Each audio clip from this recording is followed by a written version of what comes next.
Es octubre de 1663.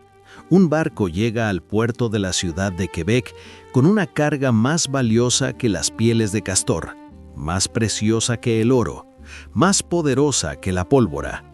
150 mujeres desembarcaron de ese barco. Pobres mujeres, huérfanas de París, niñas de provincias rurales que solo poseían la ropa que llevaban puesta. Ropa que el propio rey pagó porque eran demasiado pobres para pagar el pasaje. En 3 semanas, todos ellos están casados. Pero aquí está la parte que debería incomodarte. Estas mujeres, las más pobres de Francia, entrevistaron a sus pretendientes como directores ejecutivos que investigan candidatos. Recorrieron propiedades, contaron hectáreas, inspeccionaron graneros, literalmente analizaron las tablas del suelo para detectar daños por agua. Y rechazaron a los hombres, a muchos hombres. Del 80 al 90% de las propuestas, rechazadas. Ya te estás formando un juicio, ¿verdad? Tienes una palabra para las mujeres que filtran a los hombres por sus atributos. Todas lo hacemos. No es una palabra amable. Rima con cazadora de oro. Reflexiona sobre ello, porque lo que ocurrió en Quebec entre 1663 y 1673 está a punto de destruir todo lo que crees saber sobre por qué la gente elige a quien elige. Esta no es una historia sobre avaricia. Es una historia sobre lo que sucede cuando personas sin poder de repente tienen todas las cartas, y lo que hacen con ese poder revela algo que llevamos siglos intentando ocultar.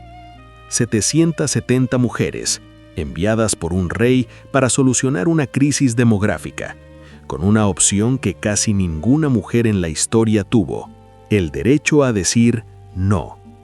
Y cuando dijeron que sí, construyeron una nación. El 75% de la población actual de Quebec desciende de esas 770 mujeres y de los hombres que eligieron, o más precisamente, de los hombres que no rechazaron. Pero aquí está la pregunta que te perseguirá al final. ¿Esas mujeres eligieron riqueza o eligieron no morir? Porque desde fuera, ambas cosas parecen exactamente iguales. Y esa confusión, esa incapacidad para distinguir entre supervivencia y codicia, no es un error en nuestra forma de juzgar la elección de pareja. Es el sistema funcionando exactamente como fue diseñado. Déjenme mostrarles a qué me refiero. Empecemos con lo que estas mujeres realmente buscaban y por qué cazadora de fortunas podría ser la frase más injusta en la historia del juicio humano. Para entender lo que estas mujeres realmente hacían, necesitas comprender el problema matemático que resolvían. Y me refiero a matemáticas, aritmética fría y brutal. El año anterior a la llegada del primer barco de mujeres, el gobierno colonial francés realizó un censo. Contaron cabezas, 3.215 personas en total en toda Nueva Francia. Parece poco, pero manejable, ¿verdad? Aquí es donde la cosa se pone absurda. De esas 3.181 personas, había 1.181 hombres en edad de casarse. ¿Y cuántas mujeres solteras? 55. No es una errata, 55 mujeres, 1.181 hombres. Es una proporción de 21:1. Por cada mujer disponible, había 21 hombres compitiendo por su atención. El intendente Jean Talon, el hombre a cargo de que la colonia realmente funcionara, envió cartas llenas de pánico al rey Luis XIV. La colonia estaba fracasando, dijo, no por los duros inviernos ni por los vecinos hostiles, sino porque los hombres sin familia no construyen asentamientos permanentes. Cazan pieles, comercian, se marchan. No se puede construir un imperio con comerciantes de pieles transitorios. Así que el rey Luis tomó una decisión radical. Pagó el pasaje de cientos de mujeres, la mayoría provenientes de orfanatos y familias pobres de París y la campiña. Les dio a cada mujer una dote, entre 50 y 100 libras en ropa de cama, hilo, agujas y ropa. Nada de dinero en efectivo. Cosas prácticas, cosas necesarias para formar una familia. Pero esto es lo que diferencia esta historia de cualquier otra narrativa de novias por correspondencia que hayas escuchado. Estas mujeres no fueron enviadas y asignadas a hombres como si fueran ganado. Se les dio poder de veto oficial, impuesto por contrato. Cuando una mujer descendía de ese barco, no iba caminando a casa de su marido, iba caminando a una entrevista, de hecho, a varias. Los registros muestran que las mujeres solían reunirse con entre 5 y 15 pretendientes diferentes antes de tomar una decisión. ¿Y qué buscaban durante esas entrevistas? Catherine de Bayonne, una de las mujeres que dejó cartas describiendo su experiencia, rechazó lo que ella llamaba cabañas pobres en favor de hombres con casas bien construidas y tierras listas para sembrar. No se casó con el primer hombre que le propuso matrimonio, se casó con el hombre cuya granja la mantendría con vida. Las mujeres tenían una lista de verificación, y lo digo literalmente. Los registros notariales de la época muestran que los criterios eran sorprendentemente consistentes en cientos de matrimonios. Primero, despeje el terreno. Un hombre necesitaba haber despejado al menos entre 20 y 40 arpentes, es decir, entre 12 y 24 hectáreas, o aproximadamente entre 30 y 60 acres. No solo reclamarlo, de hecho, despejarlo, talar árboles, arrancar tocones, hacerlo cultivable. Si llegabas con un terreno forestal y decías, tengo terreno, te rechazaban. Eran 1 o 2 años de trabajo agotador. Era la prueba de que ya había superado al menos un ciclo de cosecha de invierno. Una casa, una verdadera, ni una tienda de campo, ni un plan para construirla. Una cabaña de verdad con chimenea, techo sin goteras, suelos secos y espacio para futuros hijos. Puntos extra por un granero. Los cercados para el ganado significaban que ibas en serio. Animales y herramientas. Ganado, cerdos, pollos, caballos, cualquier ganado demostraba que uno podía alimentarse. Arados, hachas, semillas, grano almacenado. Prueba de que ya había superado al menos un ciclo de cosecha de invierno. Las mujeres recorrían las propiedades, inspeccionaban los cimientos, examinaban las tablas del suelo para ver si se podrirían con el deshielo primaveral. Y si un hombre no cumplía los criterios, rechazado. Siguiente. Los registros demográficos del Programa de Investigación en Demografía Histórica, investigadores que han dedicado décadas al análisis de estos matrimonios, revelaron que más del 70% de las mujeres se casaron con hombres que ya habían despejado tierras y establecido hogares. Realizaron una selección despiadada. Los hombres que vinieron preparados se casaron en cuestión de días, a veces en menos de una semana tras la llegada de los barcos. Los hombres que llegaron con las manos vacías, con solo promesas y desierto, esperaron. Meses, algunos ni siquiera se casaron. El censo de 1666, realizado apenas 3 años después del inicio del programa, enumera a docenas de hombres solteros con 0 arpentes limpios junto a sus nombres. Siguen ahí, en el registro histórico, rechazados. Y ahora es cuando tu cerebro quiere volver a esa palabra. Cazafortunas, materialista, superficial. Pero déjame preguntarte algo.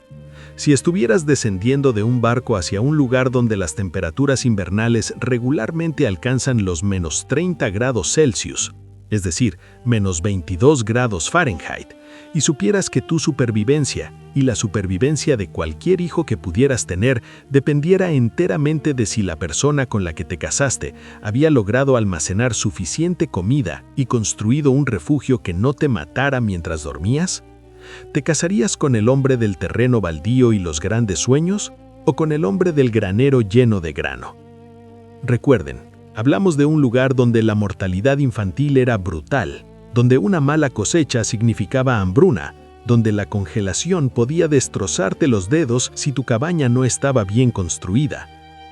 Estas mujeres no elegían el lujo, elegían no morir. Pero, y esto es lo que importará más adelante, desde afuera, contar acres y revisar chimeneas parece exactamente como revisar una cuenta bancaria y exigir un auto de lujo. Las mujeres hacían cálculos, matemáticas de supervivencia. 6 hectáreas desbrozadas no eran un símbolo de estatus, era un cálculo de cuántos bushels de trigo se podían cultivar. Una cabaña robusta no se trataba de comodidad, se trataba de si tu bebé moriría congelado en febrero. Pero hemos calificado ese cálculo de algo obvio, porque hemos olvidado qué estaba calculando realmente. Mantén la atención, porque las cifras que vinieron a continuación demuestran que estas mujeres no solo eran exigentes, tenían razón. Así que hablemos de lo que les pasó a las mujeres que eligieron cuidadosamente versus aquellas que no tuvieron esa opción. Las Filles du Roi, las hijas del rey, tenían un promedio de 10 a 12 hijos por pareja, no 4 o 5 como sus contrapartes en Francia, de 10 a 12. Esa es la tasa de fertilidad más alta registrada en Norteamérica durante ese período. Y aquí está lo crucial: esos niños sobrevivieron. La tasa de mortalidad infantil en estos hogares cuidadosamente seleccionados era significativamente menor que el promedio colonial. ¿Por qué? Porque las mujeres habían filtrado precisamente los recursos que mantenían vivos a los bebés. Un campo despejado significaba trigo para el pan, una cabaña robusta significaba calor en enero, el ganado significaba proteínas y leche, el grano almacenado significaba que no se pasaba hambre entre la siembra de invierno y la de primavera. Las mujeres se casaban jóvenes, normalmente entre los 20 y 22 años, en comparación con los 25 o más de Francia. Los hombres que elegían eran un poco mayores, normalmente de entre 25 y 28 años. Esta diferencia de edad no se debía a preferencias, sino a competencias. Un hombre de 25 años había sobrevivido potencialmente de 3 a 5 inviernos canadienses. Sabía lo que hacía. ¿Un veinteañero con un terreno baldío? Era una apuesta que estas mujeres no podían permitirse. Y las cifras de productividad lo confirman. Las granjas donde se celebraron matrimonios de Filles du Roi mostraron una producción entre un 25 y un 30% mayor en los primeros 5 años, en comparación con las granjas con colonos varones sin ayuda. No es una diferencia pequeña, es la diferencia entre la expansión y el estancamiento. Los registros censales de 1666 a 1681 cuentan la historia.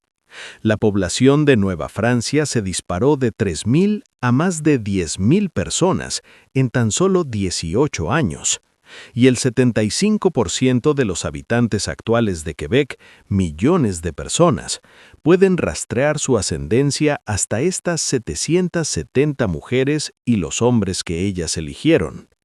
Piénsenlo, 770 mujeres. No es un grupo grande, esos son unos cuantos aviones cargados, y sin embargo sus decisiones resuenan en la genética de toda una provincia 3 siglos y medio después. Pero aquí es donde la biología evolutiva se pone interesante. Existe un principio llamado gradiente de Bateman, llamado así por el genetista Angus Bateman. Básicamente dice que en la mayoría de las especies, las hembras son más selectivas que los machos, porque las hembras invierten más en la reproducción.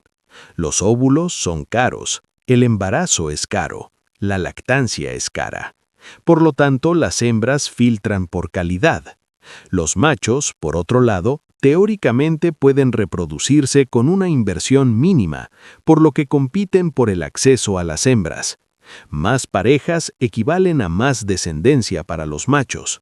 Para las hembras, más parejas no necesariamente significa más descendencia, sino arriesgar esas costosas inversiones en la pareja equivocada. En Nueva Francia, esta dinámica se intensificó. La proporción de 21 a 1 significaba que la competencia masculina era intensa. y la selectividad femenina se convirtió en una eficiencia despiadada. Los hombres que triunfaron, los que desbrozaron sus tierras y construyeron sus graneros, no solo tuvieron un hijo, tuvieron 10 o 12. Su legado genético es inmenso, y los hombres que llegaron sin preparación, 0 descendencia. Su linaje genético se extinguió, son fantasmas en los registros del censo. Eso es la variabilidad reproductiva, en acción. Algunos machos ganan mucho, otros no se reproducen en absoluto, y el filtro que determinaba quién ganaba y quién perdía estaba completamente en manos de esas 770 mujeres.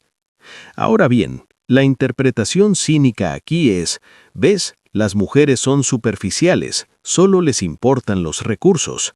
Pero eso no tiene sentido. Estas mujeres hacían exactamente lo que la biología evolutiva predice que los organismos deberían hacer cuando son el factor limitante de la reproducción. Maximizaban las posibilidades de supervivencia de sus crías. Y en un entorno donde el invierno podía matar, donde la hambruna era una amenaza real, donde la atención médica era inexistente, los recursos no eran un lujo, los recursos eran la vida. Las mujeres no estaban siendo superficiales, estaban siendo adaptativas. Estaban ejecutando el mismo cálculo que la evolución había estado entrenando a sus ancestros para que corrieran durante millones de años. ¿Qué les da a mis hijos la mejor probabilidad de sobrevivir hasta la edad adulta? Y aquí está lo incómodo para nuestra sensibilidad moderna. Ese cálculo parecía inspeccionar graneros y contar hectáreas. Parecía transaccional, parecía frío. Pero funcionó. Los niños sobrevivieron. La población se disparó. La colonia se estabilizó. Y hoy, los marcadores genéticos de la población de Quebec se remontan al ADN mitocondrial de estas mujeres. El ADN que se transmite directamente de madre a hijo, sin cambios a lo largo de las generaciones. Mutaciones específicas como la llamada T14484C se pueden rastrear hasta una sola Phil Durow, quien llegó en 1669. Su firma genética aparece en miles de familias quebecuenses hoy en día. La decisión de una mujer que se repite a lo largo de 10 generaciones. Así que cuando llamamos cazadoras de oro a las mujeres que filtran recursos, lo que en realidad estamos haciendo es juzgar una estrategia de supervivencia evolucionada a través de la lente de un mundo en el que la mayoría de nosotros no nos preocupamos de la inanición literal. Hemos olvidado que durante gran parte de la historia de la humanidad, elegir pareja no se trataba de romance, se trataba de no morir. ¿Y el instinto por filtrar para obtener capacidad de abastecimiento? Eso no es una falla moral, es por eso que estamos aquí. Ahora usted podría estar pensando, bien, es una lección de historia fascinante, pero ¿qué tiene que ver con la actualidad? Todo. Porque el patrón que se desarrolló en Quebec en la década de 1660 se está reproduciendo ahora mismo en múltiples lugares del mundo. Y es exactamente el mismo. La China moderna presenta un desequilibrio de género de aproximadamente 115 hombres por cada 100 mujeres.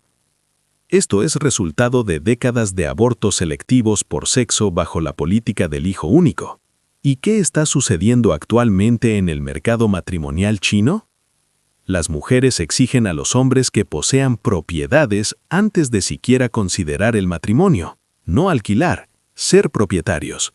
En ciudades donde los precios inmobiliarios son astronómicos, este requisito excluye efectivamente a grandes sectores de la población masculina. ¿Les suena familiar? Es el requisito de terreno desbrozado del siglo XVII en la vestimenta moderna. La Rusia postsoviética, con su desequilibrio de género impulsado por las tasas de mortalidad masculina, muestra el mismo patrón. Las mujeres buscan la estabilidad financiera y el nivel educativo con mayor intensidad que en los países de Europa Occidental con equilibrio de género. Las ciudades con auge petrolero en Norteamérica, Lugares como las arenas bituminosas de Alberta o Dakota del Norte durante el auge del fracking presentan proporciones de género temporales de 2 o 3 hombres por cada mujer. ¿Y qué sucede? Las mujeres de esas comunidades afirman ser mucho más selectivas con sus parejas. Los umbrales de ingresos se convierten en requisitos explícitos para las citas. Los hombres que tienen éxito son aquellos que pueden demostrar estabilidad en los recursos. Incluso los campos de refugiados, trágicamente, muestran este patrón.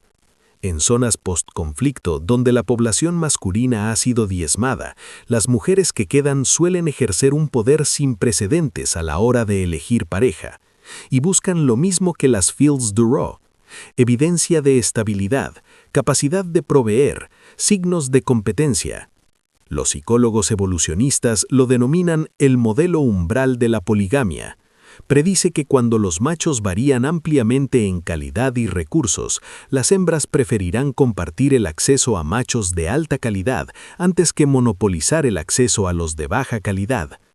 En desequilibrios extremos, se esperaría que surgiera la poligamia. Varias mujeres aceptan relaciones con un solo macho de altos recursos, en lugar de emparejarse con machos de bajos recursos.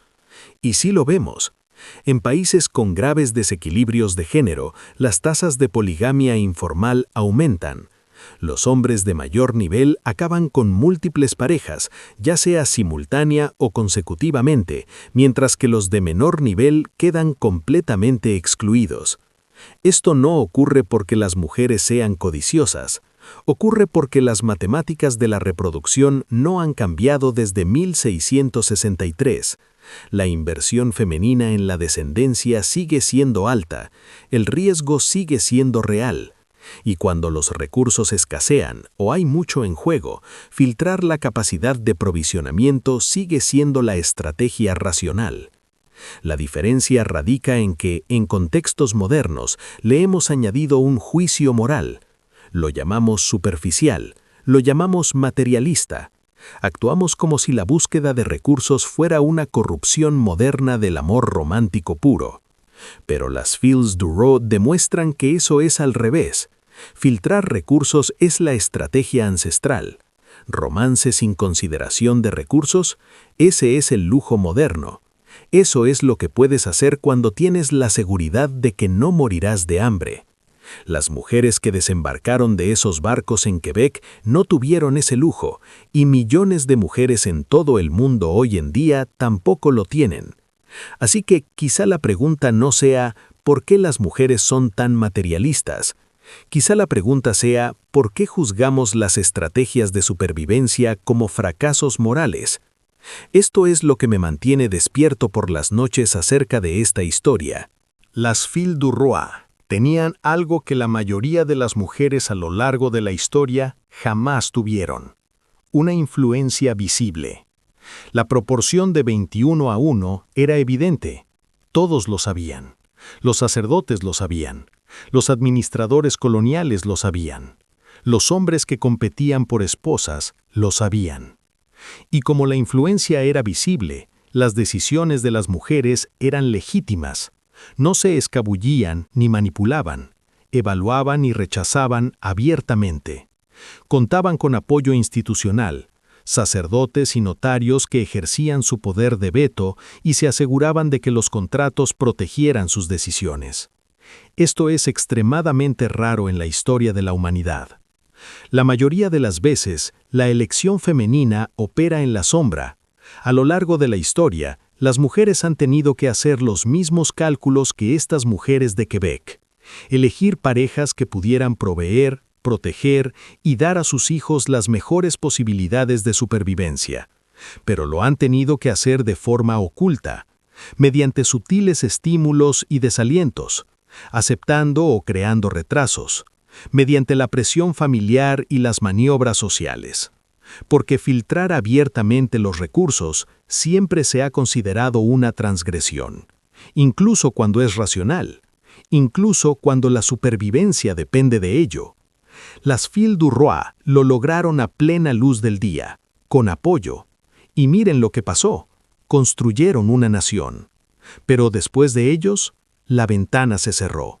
A medida que la proporción de género se normalizó en Quebec y las mujeres se hicieron menos escasas, su influencia desapareció.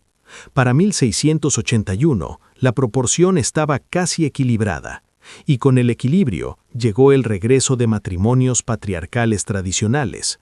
El poder de veto abierto de las mujeres desapareció. Duró menos de 20 años, una generación, y se necesitó el tesoro real y una grave crisis demográfica para que sucediera. Así que cuando juzgamos a las mujeres modernas por tener estándares, por filtrar en aplicaciones de citas, por exigir evidencia de estabilidad antes de comprometerse, las estamos juzgando por tratar de ejercer una elección que solo se ha permitido abiertamente en circunstancias extraordinarias. El resto del tiempo, las mujeres simplemente deben aceptar lo que se les ofrece y estar agradecidas. Elegir basándose en una noción de amor pura, ciega a los recursos, que conviene a todos excepto a quien toma la decisión y los hijos que puedan surgir de ella.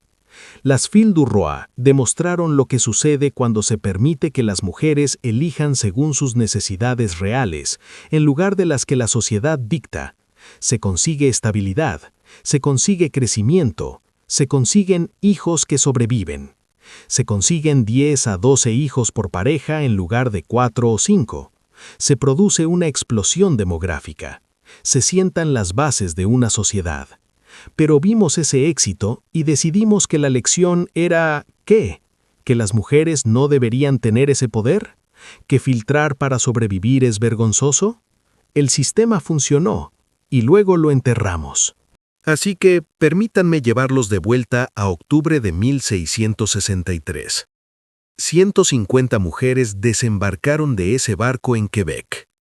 Pobres mujeres, huérfanas, niñas que no poseían nada más que la caridad del rey.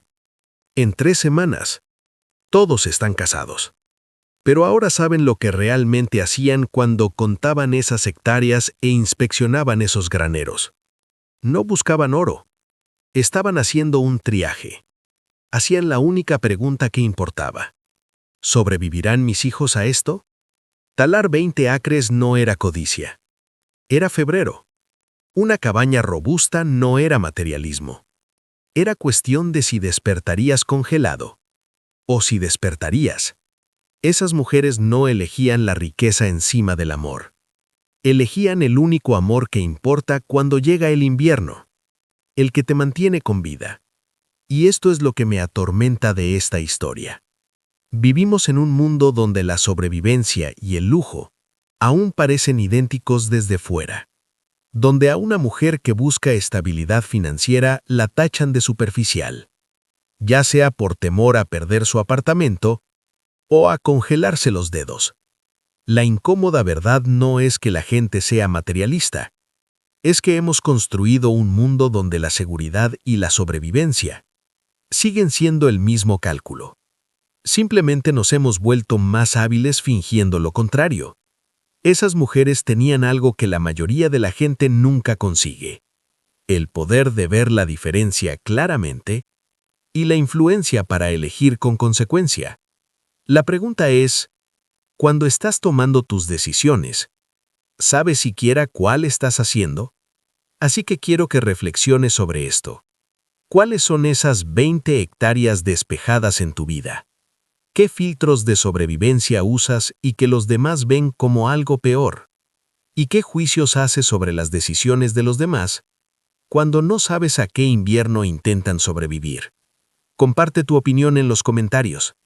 Esta conversación apenas comienza. Si quieres más historias que cambien todo lo que creías saber, historias que cierren el círculo y cambien tu forma de ver el mundo, pulsa el botón de suscripción.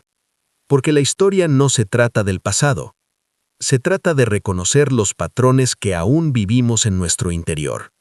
A veces lo más radical que podemos hacer es preguntarnos, ¿qué hay realmente en el granero?